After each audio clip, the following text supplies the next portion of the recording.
It's week 1 in the NFL. We got Bucs at the Atlanta Falcons. We're going to preview that. But first, Steve, we'll get to the Rays and their 7th straight win of the season. But the NFL kicked off. Dallas at Philadelphia, Super Bowl champions, unfurl the banner. They kicked the ball off. And in between the kickoff, a guy was hurt on the play. A little bit of a timeout there. The stupidest thing I think I've seen on a football field happened on Thursday night. Jalen Carter, the Philadelphia Eagles' best player and on defense for sure, but really the reason why they're so formidable on that side of the ball. In between the kickoff and the guy being attended to, he walks across the line of scrimmage, or what would have been the line of scrimmage, into sort of the huddle area of where the Cowboys would be, confronts Dak Prescott about God knows what, and then proceeds to throw a loogie on him, spits on the guy, right in front of an official, which not only draws a flag, but an immediate ejection before a ball is snapped for the season, for the new season. You took yourself out of the game. Do you get a game check if you do that? You didn't even play a game? That's a fair question. I mean, actually, you get a game check if you're on the roster the Wednesday before the first game. But it was rhetorical, but yeah. But that aside, I mean, I think the NFL is going to, they're supposedly really cracking down on sportsmanship or the lack thereof, and there was a taunting penalty that was kind of borderline, but you can see why they called it afterwards. But man, stuff like that, like I'm just thinking, like, what in the actual blank is going through a guy's mind that he would begin the 2025 season this way without ever playing a snap and hurt your team in ways that you can't fathom? I mean, it's inconceivable. it's not even like it was like in the heat of a moment of a play. No, they haven't had a play. Something carried on from John back and forth, pushing and shoving, whatever. Yeah. Yeah. This was walking out there waiting as someone's down on the field going to talk to the quarterback, and then I mean, it didn't look like anything inappropriate was said. I mean, not that there's ever an appropriate reason to do that, but right. Yeah, he walked up to Prescott. He started jawing, and I don't even know that Prescott said much or anything back. But after he loogied on him, Prescott just looks at the official and goes, "What the?" Guy throws a flag and he's out. He's out of the game. I mean, it's just holy cow. If I didn't know better, I'd say that he, check the betting lines on this one, right? Make sure that Jalen Carter doesn't have a debt somewhere to pay. I mean, God. Yeah, it's like the pitcher who throws a ball the first pitch every right? time. That 2 Cleveland pitchers have been suspended for this season, and exactly. Is there a prop bet someone would spit on another player? I don't under over on ejections. Yeah, I don't know, but it definitely is going to have an impact on the game. Although as we're doing this podcast, we're just a little past halftime. It's a hell of a game. It's a good game, entertaining, back and forth, and all of that. They can't stop Jalen Hurts from running, which is weird. I mean, I think you could put a spy out there or something, but yeah, it's just if only they had an edge rusher that could get more pressure. I know, right? Where could they find? Oh, wait, yeah, that guy's in Green Bay. Although, who knows if he's going to play because he's going to take some kind of shot to help his L4 and L5 joints in his back. So I don't know how that's going to work out, but. Here's the thing I know about the Dallas Cowboys. If Dak Prescott is playing, they have a legitimate chance to score points. I mean, their offense is pretty good. Now, I think they've run the ball better than I expected them to because they don't have any, marquee running backs. But their offensive line is playing really, really well. The Sanders kid's running the football well. And Dak will score points. You got CeeDee Lamb on one side. You got Pickens on the other. It's always going to be a formidable offense. Ferguson's a good tight end. A couple of years ago, he was fantastic. So I mean, they're a handful, and they're giving Philadelphia everything they can take on opening night. That they should have all the momentum and really dominate the game. But Dallas is hanging right with them. All right. So what's really important here to fellow Bucs fans is just what this Bucs at Atlanta Week 1 game is going to be like, and Michael Penix Jr. is going to make his first start against his hometown team. He's obviously started the last 3 games of last year. Now, the Falcons had 2 of the most gut wrenching wins or defeats for the Bucs, but wins for them that the Bucs suffered last year, and yet they still won the NFC South. And both of those games, however, were quarterbacked by Kirk Cousins, and he had his 2 best games. He threw 8 touchdown passes against the Bucs, and I think maybe he threw, I don't know, a total of 11 against everybody else. But I think that they let those games get away to the point where this year a lot of people are after you win 4 NFC South championships and you've been in the playoffs 5 straight years, now you're kind of the hunted, right? You can't play the underdog role. But the fact that they let those 2 games get away has kind of kept this chip on their shoulder, and it's almost better that this game is on the road because they'll be underdogs and the crowd will be against them. And frankly, that's really where this team has always sort of excelled. Mm-hmm. But you're curious of how they're gonna match up without Tristan Wirfs, and yet by the same token, the Atlanta Falcons are down to their 3rd right tackle, and that's Michael Penix's blind side because he's a left-handed quarterback. And so, not only has it balanced out, there's probably a little bit in favor of the Bucs that they've lost 2 tackles on the same side, and you've only lost 1. You got Charlie Heck to play, but I mean, this game is going to be like most NFC South games. They're very familiar with each other. They run practically the same offense that they see in practice every day because, Greg Robinson, the offensive coordinator for the Falcons, came from the Rams. This is the system that was brought in here by Liam Cohen. That's now going to be, run for a 2nd straight year at least. And so when you see the same offense in practice every day, you're very familiar with a lot of the keys. So it'll be an interesting chess match. I mean, it reminds me of when years ago when the Bucs really came of age. They were playing San Francisco to start the 97 season, and 49ers were still the 49ers with Jerry Rice and Steve Young. And the Bucs came in here, the 49ers came in here, and the Bucs beat them up pretty good. It was only a 13-6 game because the Bucs never scored many points, but they knocked out Steve Young with a concussion. Jerry Rice tore up his ACL. I think another quarterback, Jeff Brom, might have played. He got knocked out, and they just physically sort of mauled them. But one of the reasons they did was Steve Mariucci and John Gruden ran the same offense. So they saw the same offense every single day in practice, and they were just all over it. They were just all over it. So I think even though there's always surprises in week 1 and you really don't know quite what to expect, there's just so much similarities between these 2 schemes that this one will be kind of a chess match. So it'll be, it should be a great game. It's going to be a great atmosphere. I couldn't tell you, sort of the Bucs are favored by maybe 2.5 points. It's going to come down to just how well you can protect the ball, take the ball away. I think the Bucs defense is better. I'm not sure what's going on with Vita Vea. He missed another practice on Thursday. We'll see if he practices on Friday. I don't think it's a disqualifying type injury. The kind of the feeling is that maybe he'll be able to play.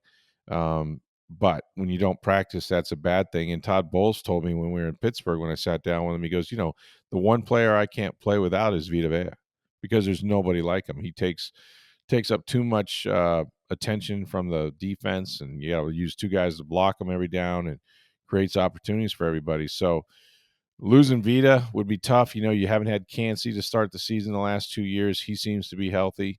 Everybody else is doing okay. No Christian Izien yet, which is all right because Jacob Parrish has played really, really well as a rookie, and he can play the nickel position. So I don't know. It's going to be a chance to look at the Bucs' rebuilt defense. Atlanta's really good offensively, like really good. They got 2 solid running backs. Kyle Pitts has not been a great tight end when he came out of Florida, but he's always played really well against the Bucs. I think he's had like 4 touchdowns in 6 games against them. Obviously, they got good receivers, Drake London and and Darnell Mooney and other guys. So I think this is a great matchup. I don't think it'll determine who wins the South because, like I said, they lost to them twice last year and still managed to win. But what a great first week, for a Bucs team to go on the road and just kind of test themselves, and those Atlanta fans will be up in it, man. Because look, Penix is good. I think Michael Penix is going to be a very, very good quarterback, and it's ironic that they didn't play him last year. He'll be playing against his former team or former hometown team, but I think he creates a lot of problems because he can throw the ball down the field, and when you can attack vertically in this league and then have a running game behind it, that's a lot of ground to cover. It's really tough to roll those safeties up and try to stop the run when a guy can run past you and he can hit him. Well, and part of the secret to the Bucs defense, they've been a kind of a bend don't break the last few years, but part of the secret is Vita Vea and the rest of the D line stopping the run. They've always been very good against run. If Vita Vea can't go, game changer. That changes the schemes and it changes what Todd Bowles can do on that defense. And does he have to send more guys at the line or blitz more? And can you get him in third and long? Are you going to always be third and short or second and short, and they can dial up any play they want in the passing game? Yep. Stopping the run's always job one, and that's what Vita does so well. And I really think that Kalijah Cansey's an underrated player. I really look for him to take a huge step this year. He said that if he can play 17 games, he believes he can lead the league in sacks, which is a big check to write, when you're him. But it looks like he's going to make it to the first game healthy, which he hasn't done his first 2 years. 2 years ago, I think he had 7.5 sacks. So he's very capable of that, and playing next to Vita is big for him. So that's going to be something to watch. And then how does Antoine Winfield Jr. come back? 2 years ago, he was the best playmaker in football, and he seems healthy. He missed some time during training camp, but he seems to be back in order. If you've got a playmaker, a Tyke Smith now moving to safety, like I said, they got Parrish at nickel. I like their corners. Jamel Dean has to step up. Zion McCallum has stepped up, and he's a free agent playing for a contract. So it's just, I think they're going to be more solid on defense. But this Atlanta team is loaded on offense. Like, they're really good. Like, they got skilled players everywhere, man. They're just really good. I really want to see the pass rush, and from a defensive perspective, and Hassan Reddick. Yeah, I mean, how does he impact the game? How does he help Yaya Diaby or Chris Braswell opposite him? And if Vita Vea is in there, it just makes it even better. Right. If he's not there, it puts a little more pressure on them. Yeah. The defense is where you have the questions this season because they've revamped a lot of things. Tyke moving to safety, as you mentioned, new corners. But offensively, and I know why the Bucs did what they did, but Mike Evans, Baker Mayfield hadn't played a snap this preseason. No, they haven't. They don't have Chris Godwin. You don't have Jalen McMillan, which really means you have two top receivers when you thought you had 3 or 4 going in the season. Right. Losing McMillan was really tough. Yeah. I mean, Godwin, you pretty much were sure you would. But without Wirfs at left tackle. Yeah. And Cade Otton's been dinged up. He hasn't practiced or played. Yeah. Right. I'm curious what kind of start this offense gets off to. It's a fair question. I mean, I think, when I was talking to Baker a couple of days ago or last week sometime, what he said to me is just, look, he goes, our offense is always going to run through Mike and the run game, right? So Evans is always going to be a catalyst, and then you have to run the football. Right. And they do have Bucky, and they do have a really good offensive line. You'd rather Charlie Heck be run blocking than pass blocking. So I think they'll do it a little different, or at least early in the year until they get Tristan back. Because I think what you're going to see is a lot of the two-back sets. I think you're going to see Bucky and Rashad in the game trying to get your best 5 playmakers on the field.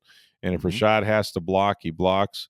If you can split him or Bucky out. I think Bucky showed in the preseason he can be a receiver, So I think you keep that on the field together. Because of the desire to run, I hope to see Sean Tucker more this game, too, than we've seen him most of the time. And again, I think that Grizzard wants to do that, but as Dave Canales, or not Dave Canales, but as Liam Cohen told us last year, he goes, we want to play him. They didn't after the New Orleans game, but he says, we'd like to play him. But he goes, it's hard to get 2 guys involved, much less 3. Mm-hmm.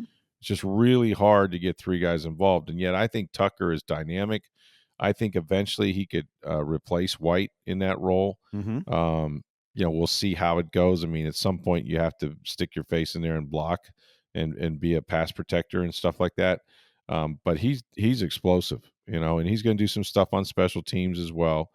You're going to see, Tez Johnson with screens and some, reverses and stuff like that to get on the ball in space. They got plenty of playmakers, even though they're down McMillan, even though they're down Chris Godwin. This team should get better when those guys get back. Mm-hmm. But in the meantime, the story I think we'll talk about on Monday, okay, is going to be how great Emeka Egbuka is. Like I am so sold on this guy, and he's going to get his chance to start in the slot. He was always going to be at least their third receiver, but this cat is just different. Like he's just different, and Baker knows it.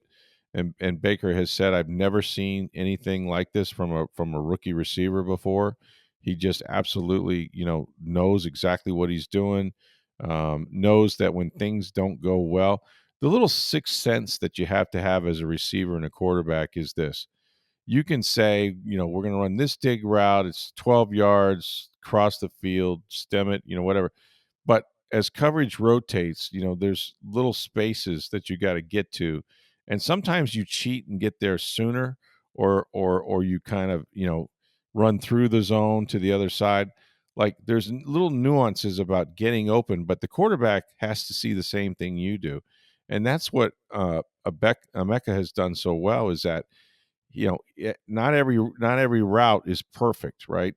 But he recognizes that, hey, if there's things going on, if there's a blitz, like I got to look for the ball sooner. I got to do this. I got to, and they've had a tremendous chemistry, Baker and him in practice, and that's what Baker means is it's rare to see a young player make himself available that way and understand what's happening around him, to create different coverages and things. And so I think the slot's always been a high volume catch position in this offense.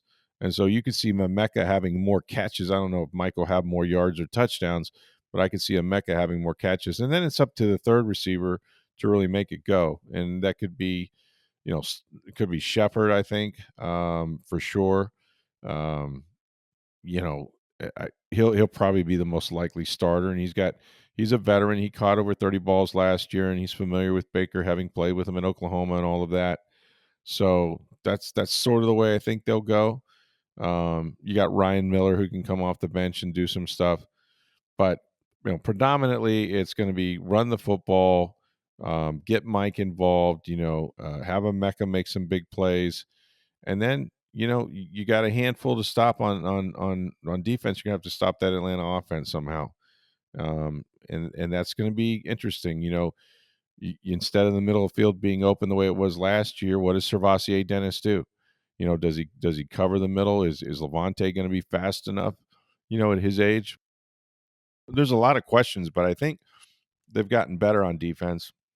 But you got to have Vita Vea. If Vita Vea doesn't play, all bets are off because they will run the football. Even though Hall is good and they got some guys that can go in there and play, there's no one like Vita Vea, and they're going to need him. But my sense is just watching him walk around is that even though he hasn't practiced, that's more of a precaution than an acknowledgement that he can't play on Sunday. We'll know more on Friday, and you can check it out on the Tampa Bay Times on TampaBay.com. But this is, and don't fret. Like I said, week one's a liar.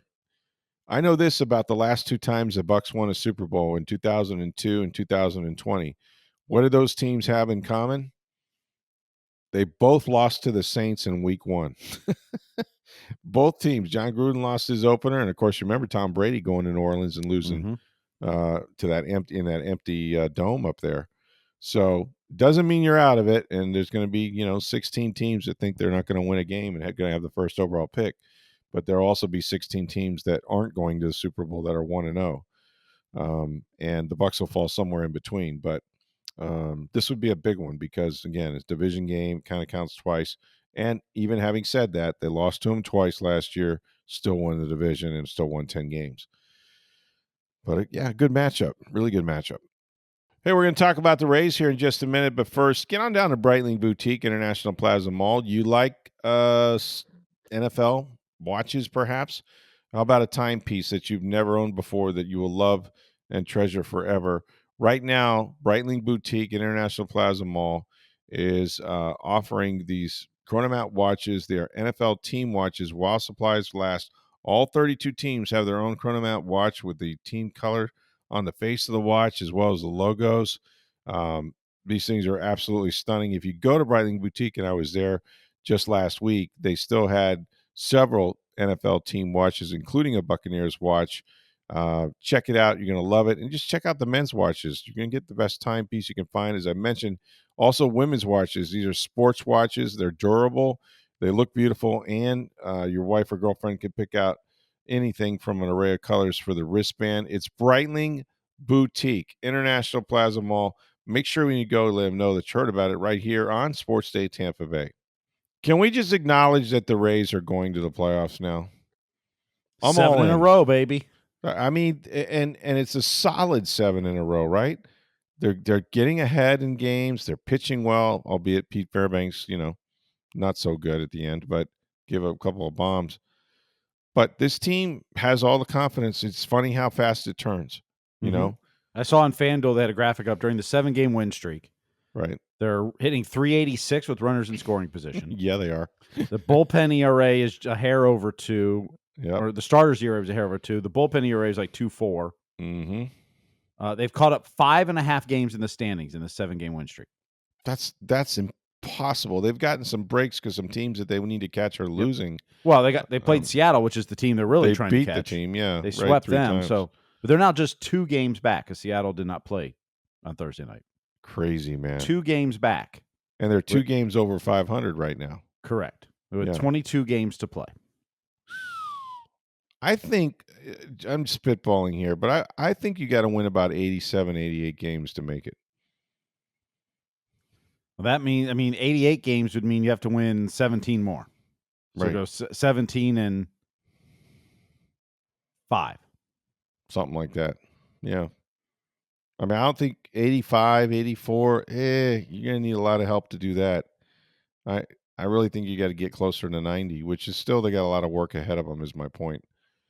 But who knows? I mean, who knows? If these other teams go on a skid, you only need one spot, I mean, the pace that Seattle's on right now is 84 wins. They're the third wild card. That's true. Well, and that's the thing. You might be able to get it with 85, which you means are you the third wild card. That's 8. a good point. Yeah. Maybe 85 does get it. You're right.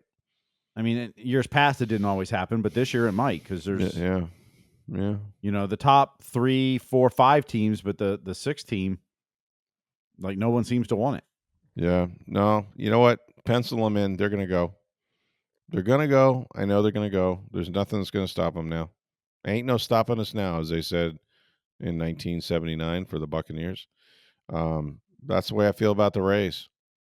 They got that confidence going. And sports is all about confidence, and you can lose it as quick as you gain it. But you want and you want to be playing well at the end of the season if you get into the postseason.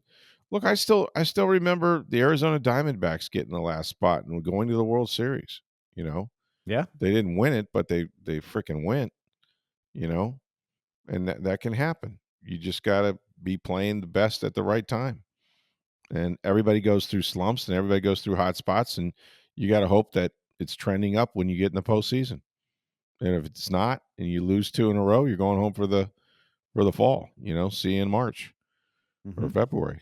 Yeah, I mean, they're really playing for the right to play most likely Houston, right, in the first round. Not an easy draw. No, right. But the other ones are Toronto or Detroit. Those are the division winners. So yeah. So I mean, you'll take it. You'll take whoever you get a chance to play. Obviously, looks like the Yankees and Red Sox are going to face off in the first round. That would be delicious. By the way, I love that when they play each other in the postseason. That'd be great.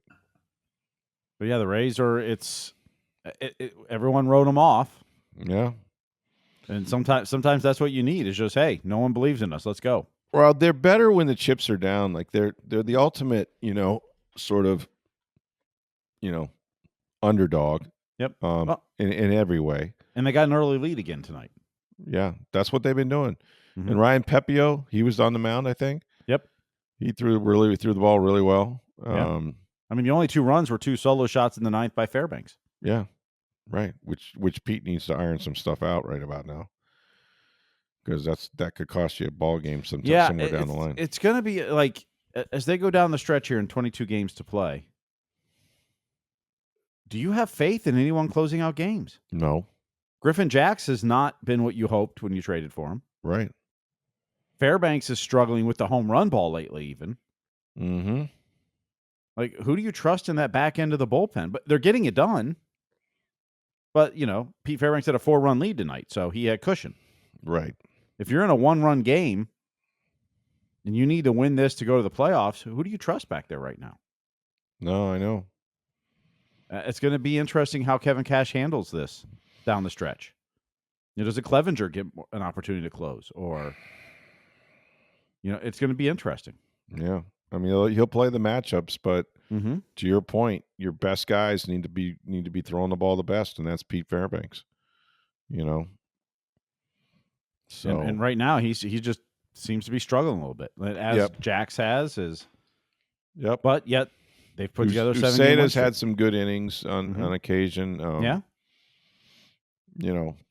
But it's not very deep. It's not very deep overall. And Baker's been better of late.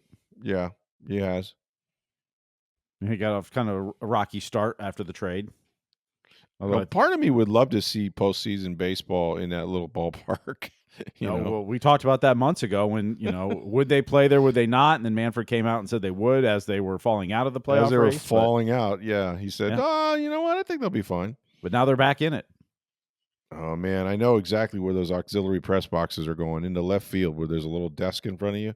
Mm-hmm. They're already built like an auxiliary press box. But there's not a bad seat in the house. No, everybody's so close to the And I don't know what else they could do. This whole notion of, well, it's only 10,000 people. You know what? They had a natural disaster happen. They've gone through a whole season where you reversed the schedule and made them go on the road the last month. Mm-hmm. I mean, cut me some slack, folks. If you can't go to the game, oh, well. Watch it on TV or in a bar like everybody else. Like, don't punish the home team because their stadium got blown away by a natural disaster. Well, and that's where Manfred did the right thing, saying, no, they're going to play there. And he absolutely did. I think probably when he said it, he didn't think that they had a chance to make the playoffs, but they won't die, so here they are, It's an interesting team. And now, is there any chance? I saw where they shut down Taylor Walls for the season. That was unfortunate. It is, because what he does defensively. I mean, right. Late inning replacement. Late inning replacements during the down the stretch or in a playoff game. You need a that 1-run lead. Oh yeah, absolutely. So hernia for him. That's tough. That ends his year. Yeah. Next week, Rhonda's visiting doctor, so we'll get an update on him, whether he can come back. Yeah, they get a Rhonda back, man. That'll really help the offense. I mean, no question. If they're able to somehow skirt that through. But if nothing else, I mean, for kids like Carson Williams, Chandler Simpson, this is great experience of even if they don't make the playoffs, right? Just being in this chase for the playoffs is going to help them in their careers as they grow and learn. Sure, it will. They've experienced some of this in the minors, but when you can do this in the majors, it's going to be great for those kids. Yeah, 22-year-old third baseman. Rhonda's not an old player. Like, you definitely could get something going there. But first, they need to get in. Yep. First they need to get in, and then try to prove what they are this year. And hell, you never know. You know, you just got to win one game and just keep going. But and I'd love to see Caminero set some records, team records. For home runs he's got a chance at 50, right? He's got a shot. Well, 46 is the team record, so that's the first team record is Carlos Pena, Yeah, get 6 more home runs to tie, 7 to pass him. I mean, and the thing is, like, people will look at that and go, yeah, he's got a lot of upside. The man's hitting 50-something home runs. It's like, I don't know how much more upside you think somebody can have, 102 RBIs or whatever. He's already arrived. Like, granted, he's a young player. But, man, like, he's one of the best in baseball right now, legit. Mm-hmm. No like question. Flat out is. That's why he made the All-Star game. That's why he made the All-Star game. That's why he Mhm. finished second in the home run derby, and it's why the balls are flying out of here now.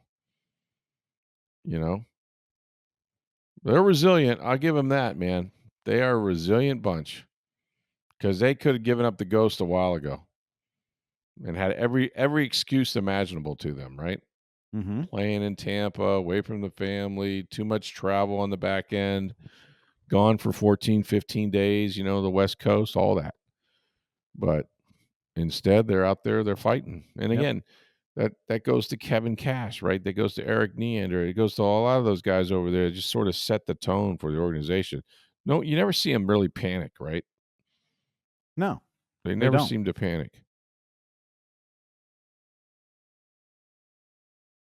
So, the Bucs begin their 50th anniversary season on Sunday, but since they're celebrating that, the Tampa Bay Times has captured every triumphant moment of those 50 years, every legendary player, and unforgettable season in a limited edition 176-page hardcover coffee table book. That's right. It's called Fire the Cannons, and it's 50 years of Tampa Bay Buccaneers football. And it's now, if you lock in right away, it's a 25% discount off the $44.95 retail price. The discount is only here till October 2nd. Now, here's where you pre-order. Get your pencils ready. It's bucks50.pictorialbook.com. That's bucks50.pictorialbook.com. This commemorative book is going to feature, all our photography of the Tampa Bay Times, as well as a lot of stories that we did from your favorite sports writers and some others. And see how the franchise traded for John Gruden, went from rags to riches under the Glazer family, and it will ship directly to you by November 14th. So it's the perfect gift for the holidays. Well, Rick, rest in peace to 7 straight hours of commercial-free football this weekend, as the NFL Red Zone is adding commercials. Didn't we talk about this? Like, that might be the case? Yeah, they're going to add some 15-second spots, I think 2 or 3 minutes throughout the day. And I think they're going to do it picture-in-picture, so you'll still see some action while the... Man, that's how it begins. That's, death by inches. That's how you start to erode an iconic franchise like that. I personally am not that bothered, although I love the Red Zone. I watch it all the time. Mm-hmm. But it just depends on where they mix them in, and how prominently and all that. Yep. It'll be interesting what they ESPN. do. But yeah, well, the ESPN, everyone's complaining about ESPN. ESPN doesn't own the NFL Network yet. That's true. That's true. true. That's not going to happen until next year. That's true.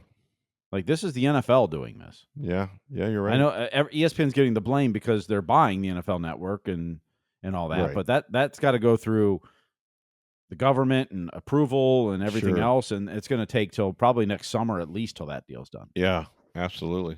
So I know a lot of people have been ripping them. It's not ESPN. This is the NFL doing this. Yeah. So. Well, the NFL is back, and it was back Thursday night. They got into a little rain delay, so we don't have a result as we talk to you at this point. But fun to see another NFL season. I think the Chiefs are playing the Chargers down in Brazil. That game is free on YouTube today. How about that? Yeah. Not on a network or streaming service. It's on YouTube. Right, which is pretty cool. But that's one trip I wouldn't want to make at the start of a season. I mean, I know why they did it. But man, that's a long way to go. It is, but it's in the same time zones basically. So true. That's true. You're not killing your clock. You're not getting the jet lag in the 6-8 hours ahead like when you go to Germany or that's London. Fair. So you're in the same continent, which helps. It's a long way, but you're not changing your sleep schedules. Exactly. Yeah, no, that's true. All that will help for sure. Yep. Get on down to Breitling Boutique International Plaza Mall. Check out the beautiful watches they have there. Don't forget college football this weekend too. Well, we got USF at Florida. Well, yes, week 2. That's one of the bigger games this weekend, to be honest. Well, I think USF did not get ranked, right? Florida is obviously. USF was like 33rd if you were to, if the others receiving votes. Obviously, if they win, I think they'll be in the top 20, top 25. Yes. But absolutely, they will be. If they knock off Boise State and Florida in back-to-back weeks, they are ranked. No question. We'll see. I mean, we'll see. If DJ Lagway can play against that good defense. I actually think USF, I give them a puncher's chance. I don't really know if Byron Brown plays anywhere like he did in week 1 against Florida, it's going to get damn interesting. But their defense has to continue, doing what they did. And they were the stars of the show. They really did a good job. So can you imagine USF being 2-0 with wins over Boise and Florida? That'd be incredible, man. And then heading to Miami the following week. And Miami be like, no, we are not taking you lightly. So yeah. Talking about taking lightly, Florida State is facing East Texas A&M. I know most schools in the nation when I hear them because I've heard so many. But man, what a compass school this place is. You don't know the Commerce Lions? No, is it East, Northwest? East Texas A&M Commerce Lions. Commerce Lions. Wow. Yeah. What city would this college be in? That's a good question. Arlington? I have no idea. I have no idea. Yeah. There's very few times you can stump a band with school names. Boy, that's one that I'll have to look up. It's in Commerce, Texas, which is why they're the Commerce Lions. There you go, the Commerce Lions. There you go. Makes perfect sense. The third largest institution in the Texas A&M University system, by the way, if you care. Wow. Gig 'em. Yeah. Gig 'em, baby. Yeah. And then Miami gets Bethune-Cookman. Yep. So they'll be ready for USF next week after that one. Yeah, I mean, turns out that only USF has got a real game. The rest of them are preseason or jamborees or whatever. Not as many good games this week as last week. Last week, of course, 3 top 10 matchups to start the season, which was phenomenal. Sure, which was crazy. Yeah. So there's only, I think, 1 top 25 matchup this week, if I recall. Is that right? Wow. That's the Michigan-Oklahoma game. Yeah, that's a good one. I want to see Michigan. I want to see their quarterback. Oklahoma's pretty good, so that'll be a great matchup. So we'll be back to talk about all of it and the Bucs victory or loss, of course, on Sunday night. Make sure you keep it right here on Sports Day Tampa Bay. For Steve Versnick, I am Stroud of the Tampa Bay Times. Have a terrific weekend, everybody. We'll talk to you on Monday.